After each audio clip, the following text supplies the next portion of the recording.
ಈ ತಂದೂರಿ ಚಿಕನ್ ನಾವು ಮನೆಯಲ್ಲಿ ಹೇಗ್ ಮಾಡೋದು? ನಮ್ಗೆ ಬೆಂಕಿ ಹಾಕ್ಲಿಕ್ಕೆ ಜಾಗ ಇಲ್ಲ, ನಾವು ಅಪಾರ್ಟ್ಮೆಂಟ್ ಅಲ್ಲಿ ಇದ್ದೀವಿ ಅಥವಾ ನಮ್ಮ ಮನೆಯಲ್ಲಿ ಬೆಂಕಿ ಹಾಕುವಂತ ಸ್ಥಳ ಇಲ್ಲ, ಏನ್ ಮಾಡೋದು ಅಂತ ಹೇಳಿ ನಾವು ಸಿಂಪಲ್ ಆಗಿ ಗ್ಯಾಸ್ ಅಲ್ಲೇ ಈ ತಂದೂರಿ ಚಿಕನ್ ನ ಮಾಡಿ ಅದರ ರುಚಿಯನ್ನ ಸವಿಬಹುದು. ಈ ಒಂದು ಪಾತ್ರಕ್ಕೆ ಅರ್ಧ ಕೆಜಿ ಚಿಕನ್ ತಗೊಂಡಿದ್ದೇವೆ. 3 ಟೀ ಸ್ಪೂನ್ ಅಷ್ಟು ಖಾರದ ಹುಡಿಯನ್ನ ಹಾಕೊಳ್ತಿದ್ದೇವೆ.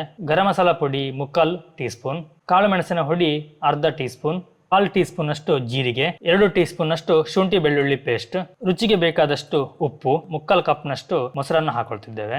ಅರ್ಧದಷ್ಟು ಲಿಂಬೆ ಹಣ್ಣಿನ ರಸವನ್ನ ಹಾಕೊಳ್ತಿದ್ದೇವೆ. ಇದನ್ನೀಗ ನಾವು ಚೆನ್ನಾಗಿ ಮಿಕ್ಸ್ ಮಾಡ್ಕೊಳ್ಳೋಣ. ಆ ಒಂದು ಪಾನ್ ಇಟ್ಕೊಂಡಿದ್ದೇವೆ. ಇದಕ್ಕೆ 2 ಟೀ ಸ್ಪೂನ್ ಅಷ್ಟು ತೆಂಗಿನ ಎಣ್ಣೆಯನ್ನ ಹಾಕೊಳ್ತಿದ್ದೇವೆ. ನೋಡಿ, ಈಗ ಎಣ್ಣೆ ಸಾಕಾದಿದೆ. ಈಗ ಒಂದೊಂದೇ ಪೀಸನ್ನು ನಾವು ಎಣ್ಣೆಗೆ ಹಾಕೋಣ. ಈಗ ಒಂದ್ ಸೈಡ್ ಸ್ವಲ್ಪ ಬೆಂದಿದೆ, ಇದನ್ನ ಇನ್ನು ತಿರುಗಿಸಿ ಇನ್ನೊಂದ್ ಸೈಡ್ ಸಹ ಚೆನ್ನಾಗಿ ಬೇಯಿಸೋಣ. ಈಗ ಚೆನ್ನಾಗಿ ಬೆಂದಿದೆ, ಹಾಗೇನೆ ನಮ್ಮ ಚಿಕನ್ ತಂದೂರಿ ಕೂಡ ರೆಡಿ ಆಗಿದೆ ನೋಡಿ.